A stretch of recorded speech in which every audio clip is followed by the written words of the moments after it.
সময়ের সাথে সাথে মানুষের 5টি বিষয় খুব উপলব্ধি করে। 1. বন্ধুত্ব কখনো চিরস্থায়ী হয় না। সময়ের সাথে সাথে জীবনের অনেক ঘনিষ্ঠ বন্ধু দূরে সরে যায়। 2.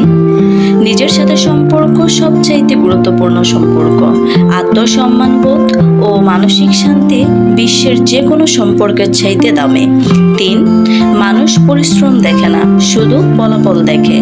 সফল হলে প্রশংসা করে আর ব্যর্থ হলে সমালোচনা করে, তাই পরিশ্রমটা নিজের জন্যই করুন। 4. হৃদয় ভঙ্গ ও ব্যর্থতা জীবনেরই অংশ, তাই এই জিনিসগুলোকে এড়িয়ে না চলে বরঞ্চ শেখার সুযোগ হিসেবে ভাবুন। 5. পৃথিবীর সবচেয়ে শান্তির জায়গা হলো নিজের বাড়ি। আপনি বিশ্বের যে কোনো প্রান্তে যান না কেন, নিজের বাড়ির মতো যে শান্তি পাবেন তা পৃথিবীর কোথাও পাবেন না।